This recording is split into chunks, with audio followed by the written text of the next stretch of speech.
Kami membuat greenhouse skala produksi tepat di samping rumah. Mulai dari menguruk lahan, membangun kerangka greenhouse-nya, hingga menjadi penuh tanaman seperti ini. Wah, seru sekali ya. Tahap awal yang kami lakukan dalam pembuatan greenhouse ini adalah membuat segitiganya. Segitiga di sini kami mendesainnya itu menggunakan segitiga Cremona. Kurang lebih seperti ini teman-teman. Langsung kita pasang. Langsung kita kunci. Oke. Kita kunci sini dulu. Kurang lebih seperti ini segitiga utamanya. Nanti tinggal kita buat siku-sikunya aja teman-teman. Nah, jadinya kurang lebih seperti ini nih. Nah, ini namanya sistem Cremona. Jadi dia tidak mempunyai alas di segitiganya, tapi langsung bentuk segitiga seperti ini teman-teman. Jadi segitiganya bukan yang seperti ini, melainkan yang seperti ini. Nah, kenapa kami memilih Cremona? Karena Cremona ini selain dia jauh lebih kuat, dia juga mengesankan bangunan kita itu jauh lebih luas, teman-teman. Nah, di sini kami memberikan sedikit tips dalam merangkai baja ringan. Jadi ini ada lempengan yang kita sisakan keluar, lalu kita tekuk supaya menambah kekuatan atau menambah keterhubungan antara tiang dan juga segitiga Cremona kita. Nah, kurang lebih seperti ini kita tekuk ya. Nanti kita kunci. Jadi dia jauh lebih kuat nih. Ini sengaja kita lebihkan untuk ditekuk biar kuat. Nah, ini kami membuat segitiganya, sekalian kami satukan dengan tiangnya, agar ketika proses pemasangannya itu, kita jauh lebih simpel teman-teman. Tinggal mengangkat saja, dia sudah berdiri tegak. Kenapa langsung kita hubungkan antara tiang dan juga segitiganya? Karena memang proses ini jauh lebih simpel ketika nanti kita di pemasangan. Berbeda halnya, kalau misalnya tiangnya kita cor dulu, atau tiangnya kita kuatkan dulu, baru setelah itu segitiganya kita angkat. Itu jauh lebih repot ya teman-teman. Jadi memang kalian aja dengan tiangnya.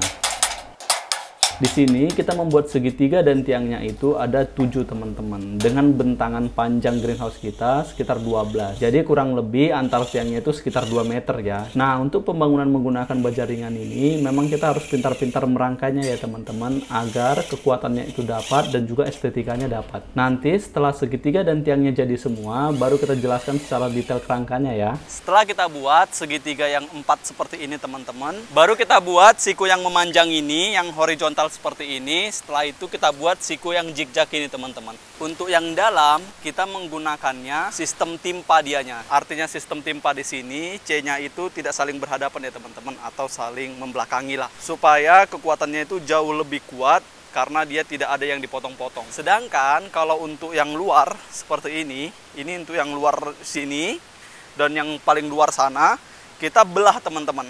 Jadi biar pinggirnya ini nanti rapi, sehingga nanti insect net kita itu tertutupnya rapi teman-teman. Tidak ada celah ataupun tidak ada lubang yang untuk masuk hama. Bentar ya Pak, tahan ya. Tahan ya.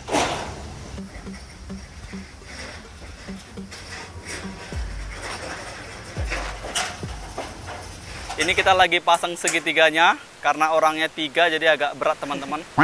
Nah, ini kita mau pasang tiang sama segitiganya yang ke-5. Oke, kayak gini cara pasangnya. Yuk, ikutin. Nah, ini kita tarik dulu. Pasin lubang. Oke. Naik pelan-pelan.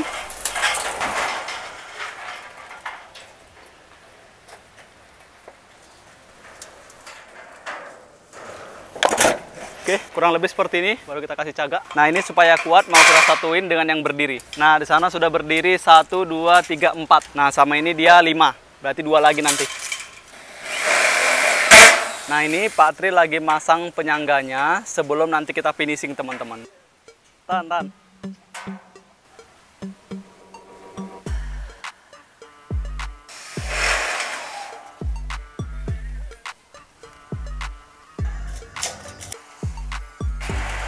Nah, ini sudah mulai kelihatan ya teman-teman bentuknya, cuman belum kuat karena belum kita kasih blunder. Ya, penghubung antar segitiga lah, blunder lah namanya. Anggaplah seperti itu istilahnya. Sabar, ini agak pengkuh ini. Ya udah. Masuk, kami tahan ini.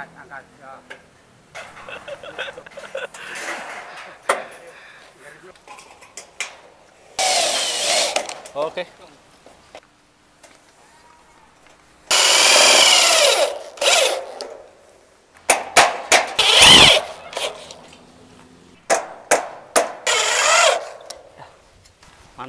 Nah, ini sudah terpasang semua teman-teman, tiang dan juga segitiganya. Seperti inilah konstruksi dari segitiga Cremona teman-teman. Jadi dia bangunannya itu terkesan luas, jadi dia tidak mempunyai alas dari segitiganya, melainkan seperti ini. Jadi dia ngeplong teman-teman. Mantap ya.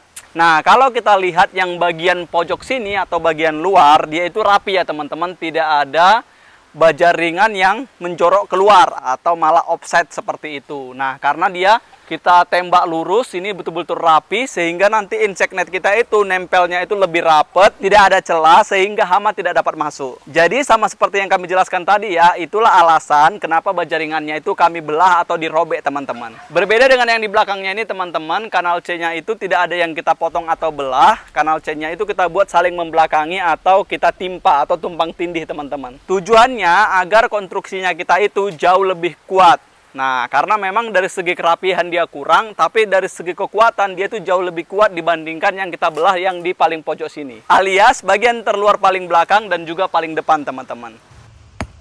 Lanjut kita proses pemasangan batako. Di sini kita masangnya 2 batako aja ya teman-teman.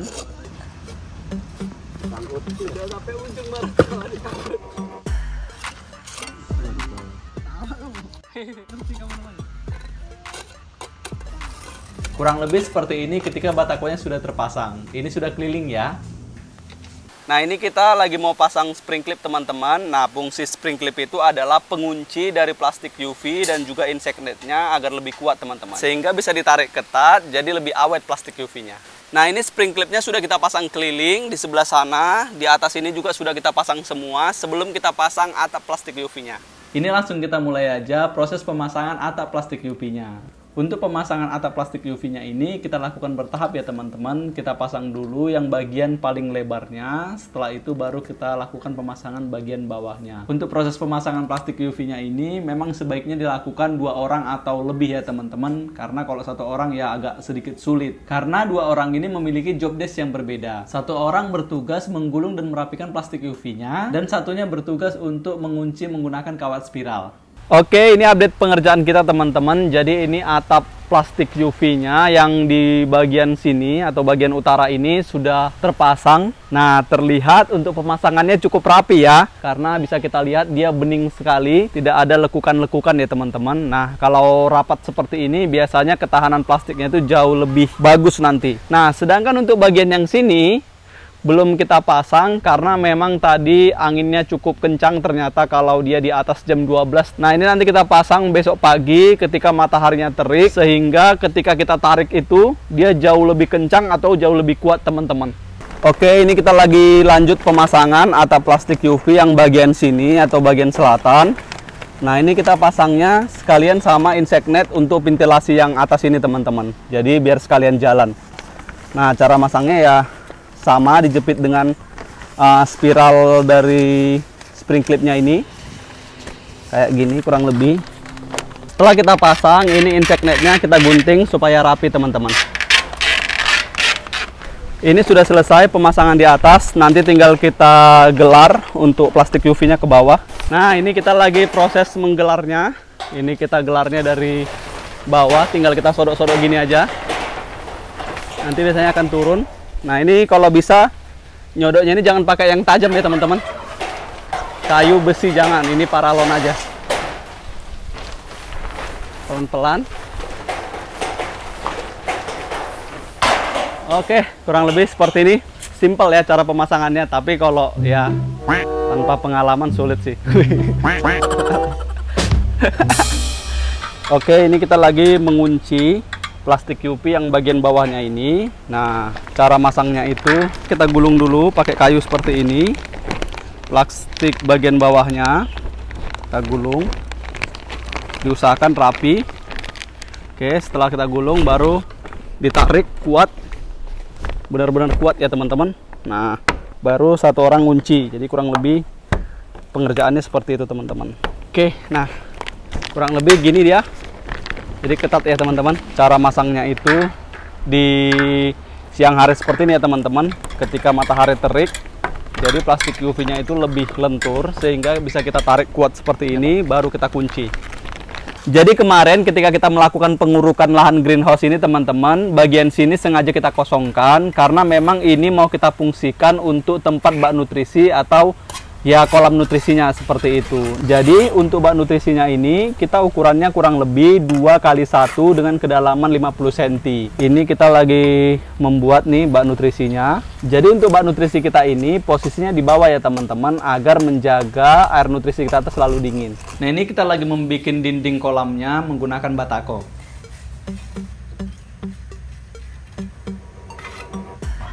Bentuknya seperti ini nih setelah udah jadi.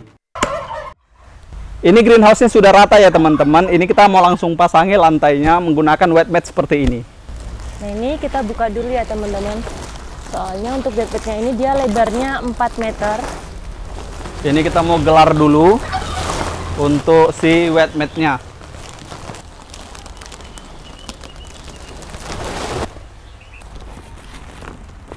Pijak dulu, baru arahin, pepetin, ukur.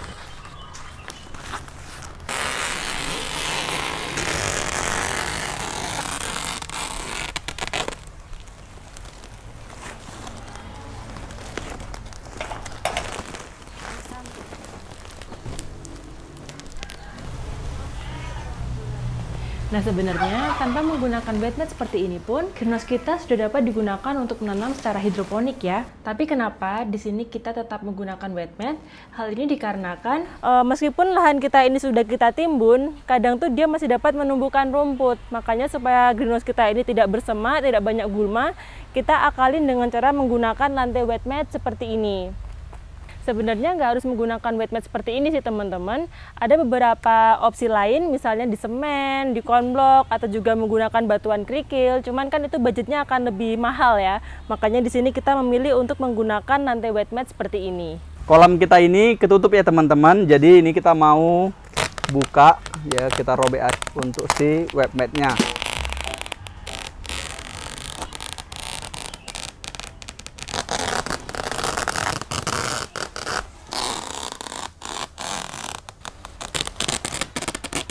Oke, mantap.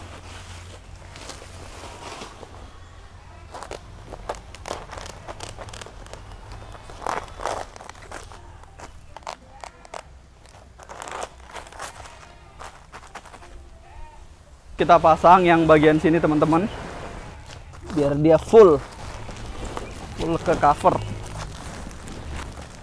Untuk wet mat-nya kita kunci menggunakan paku pasak seperti ini ya. Ini terbuat dari plastik tapi cukup kuat dianya. Jadi kayaknya bengkok itu sulit sih. Sama ininya juga kepalanya ini kuat. Jadi kalau dipukul kuat pun dia nggak pecah ya. Memang mantap sih ini. Dulu kita pakai besi seperti ini untuk pasaknya. Jadi dia mencekram seperti ini dia. Sama juga dulu kita pernah pakai plastik tapi nggak kuat teman-teman. Nah, ini udah bengkok-bengkok. Jadi memang bagus yang ini sih. Nah, kita udah coba berbagai bentuk. Nah, yang bagus itu yang ini. Tapi, ya ini kelemahan plus keunggulan sih. Kalau dia udah terpasang, kecabutnya itu sulit sekali. Jadi, nggak boleh salah pasang kalau ini. Kalau ini masih udah terpasang pun kadang lepas-lepas. Nah, itu kelemahannya. Seperti itu. Oke? Nah, inilah kayak ini udah kepasang. Ini kuat sekali nih. Hampir nggak bisa dilepasin ini. Kalau ini masih bisa ketarik ini. Ini tinggal pakai tang aja lepas ini. Jadi, lebih bagus yang ini ya. Kami merekomendasikan yang ini. Nah ini dia pakunya itu jaraknya terlalu jauh. Nah ini kita pasang biar dia tidak terbuka-buka seperti ini. Nah ini kita pasang cukup gampang. Nah jadi dia begitu masuk pukul. Nah dia langsung kunci. Ini sulit sekali dibuka. Mantap sih. Gitu ya. Jadi ini mau dibuka gimana pun sulit ini. Beda sama yang ini. Lebih rapi juga, warnanya hitam. Jadi dia agak terkamuflase. Kalau ini agak sedikit kelihatan. Ini jadi lebih rapi. Mantap. Ini kita mau rangkai meja dari sistem hidroponik NFT-nya. Ini kita mau pasang dulu. Nah, ini kita tinggal sambungkan aja. Ini kita pasang dari ujung ke ujung. Nah, oke. Pegang deh sini. Garis ujungnya. Ujungnya sini. Pas nggak? Untuk mejanya ini kita panjangnya 10 meter teman-teman. Dengan dudukannya ini kita ada 6 buah dengan jarak kurang lebih masing-masingnya 2 meter. Nah ini lagi kita pasang. Untuk ketinggiannya memang beda-beda ya teman-teman, karena nanti kan kita ada kemiringannya seperti itu. Oke, ini tinggal kita pasang aja kayak gini. Ayo deh, pasang garis. Ini garis sini kan ada.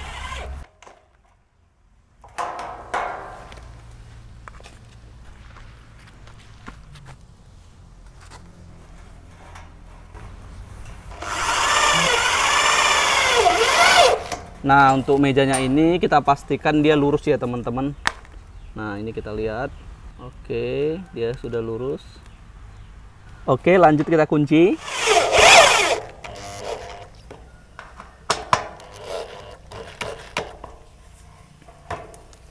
Untuk yang paling ujung ini sengaja kita lebihkan teman-teman untuk penyanggah talang outletnya.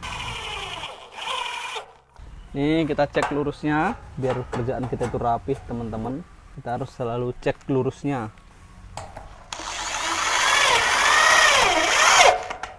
Oke, kurang lebih seperti ini untuk meja hidroponik sistem NFT kita. Jadi ini menurut kami ya teman-teman, ukurannya ini dia sudah proporsional karena dia tidak terlalu tinggi dan juga tidak terlalu lebar. Nah, karena dudukan paling tinggi di sebelah sana itu kurang lebih 94 cm teman-teman. Dan juga untuk lebarnya ini masih sangat proporsional ya teman-teman, karena kita masih muda untuk panen dan juga untuk menanam tanamannya. Karena lebarnya ini kurang lebih 154. Jadi masih dalam jangkauan kita ya. Dari sini bisa, dari sini bisa, dari sini bisa, dari sini bisa, dari sini bisa, dari sini bisa. Jadi fleksibel ya. Mejanya sudah ready, tinggal kita masukkan, langsung kita angkat pipanya untuk tempat tanamnya. Oke, satu meja ini isinya 7. Oke, ini udah pas, tinggal kita atur jaraknya.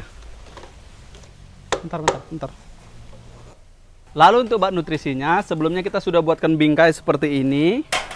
Bingkainya terbuat dari holo baja ringan 2x4 ya teman-teman. Nah, ini langsung kita masukkan aja. Kita setting ke kolamnya. Oke, kurang lebih seperti ini. Nah, ini nanti kita dinabol nih biar dia duduk rapih.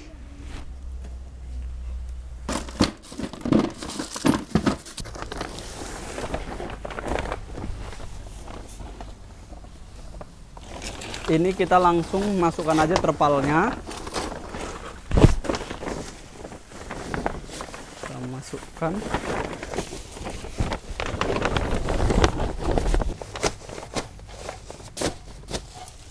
Ya. Untuk terpalnya ini kita ukuran 1x2 dengan kedalaman 50 cm ya teman-teman. Nah, ini kita rapi-rapikan. Nah, ini setelah kolamnya jadi, di sini kita kasih pompa ya teman-teman untuk mengangkat air nutrisinya ke sayuran kita. Lalu kita kasih juga lubang keluaran. Artinya tidak semua kita angkat ya teman-teman. Di sana juga ada pipa outlet atau air yang telah melalui tanaman kembali lagi ke kolam. Nah, di atas ini juga kita kasih paranet, tujuannya agar dia gelap ya teman-teman. Nah, kenapa kita memerlukan gelap di atas kolam ini? Agar si kolamnya ini pertama tidak panas dan juga biar air kolam kita ini tidak terkena sinar matahari langsung yang mengakibatkan tumbuhnya lumut dan juga biar dingin teman-teman. Seperti ini kondisi instalasi tanam setelah kita tanami. Kemarin kita nggak sempat ya teman-teman untuk men-spill penanamannya lebih detail karena memang kita kemarin kejar target untuk tahun baru. Bahkan saking kejar targetnya, kita sudah beberapa kali panen selada di sini, tapi baru punya waktu untuk bikin pintunya. Jadi agenda hari ini kita proses pembuatan pintu. Nah, kurang lebih seperti ini proses pembuatannya. Proses terakhir untuk greenhouse kita ini adalah pembuatan pintu teman-teman. Nah, di sini kita pintunya itu ukuran 110 untuk lebarnya dan tinggi itu 180. Nah, di sini kita buatnya pintunya itu kita bagi dua. Artinya untuk lebarnya kita bagi dua. 110 bagi dua berarti pintunya itu lebarnya 55 kali 180. Nah, jadi kurang lebih seperti ini nih. Nanti ada dua yang seperti ini.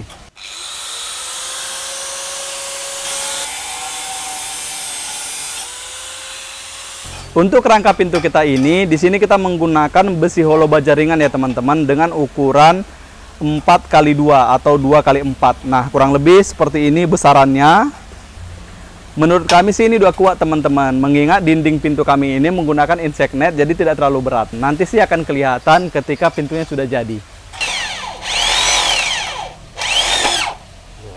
Kurang lebih seperti ini penampakan pintunya. Ini tinggal kita kasih penyangga di bagian tengahnya. Karena kan ini bentangannya lumayan panjang ya teman-teman, sekitar 180 cm. Dan biasanya bagian tengahnya itu suka melekuk dia. Nah, apalagi nanti kita tarik insect net, dia suka melekuk, makanya kita bikin bagian tengahnya. Ini kita baru proses ukur, ngambil asnya. Mau bikin 2 ini, Pak. Oh, ini kita bikin 2, teman-teman. Jadi nggak di tengah, tetapi kita ambil bikin 2. Jadi 1, 2, 1, 2, seperti itu. Setelah kerangka pintunya jadi seperti ini, lanjut kita lakukan pemasangan insect netnya, teman-teman, atau dindingnya. Nah, untuk penguncinya di sini kita menggunakan reng yang kita belah baru kita pipihkan seperti ini. Untuk pemasangannya digulung seperti itu. Ini harus barengan ya antara ujung sama bawahnya. Misalnya sana dilipat 1 kali, sini juga ikut dilipat 1 kali gitu, teman-teman. Jadi nggak boleh dia nggak barengan, apalagi potongan kita lurus, kecuali potongan kita miring. Oke, dia udah rapi, baru kita gulung. Jadi kalau dia masih kegulung-gulung, kita gulung, nanti itu nggak pas, dia ngelempit seperti itu. Nah, sembari dirapikan. Oke. Nah, oke. Inilah fungsinya penyangga di sini, teman-teman. Kalau nggak ada penyangga di sini, ketika ini tadi kita tarik ketat, ini pasti mentelung yang tengah ini. Nah, ini kan dia jadi kuat menahan. Oke, ini kita buktikan ya pemasangan kita kencang atau enggak. Nah, kalau kencang biasanya mental deh, teman-teman. Nah, itu ya. Kalau nggak kencang dia nggak mental, itu keredam. Gitu ya. Oke, jos. Jadi ya, mantap. Nih rapi. Nah, jadi meskipun tadi insect net yang kita ambil itu kusut, pas sudah dipasang ini jadi nggak kusut dia. Oke, ini kita mau langsung pasang aja pintunya. Nah, ini.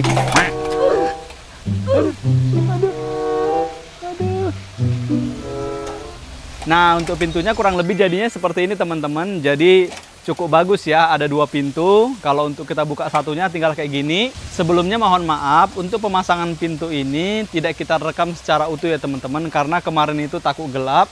Nah, di sini sebenarnya untuk masangnya cukup mudah, tinggal kita kasih aja engsel 3. Kurang lebih besarnya segini. Nah, ini itu engsel lemari, ukurannya 3 cm ya, teman-teman. Meskipun ini kita gunakan untuk pintu, tapi karena ini pintu kecil ya, jadi kita gunakan engsel lemari aja. Pintu ini sebenarnya fungsinya cukup lumayan banyak ya, teman-teman, untuk greenhouse kita. Selain untuk menambah keamanan dari serangan hama dan hewan, pintu ini juga menambah kerapihan dari si greenhouse kita. Sekian video pembuatan greenhouse ini, semoga bermanfaat. Jangan lupa like, comment, share, dan subscribe channel ini. Salam dari kami, Mahobi TM. Dadah! Ya.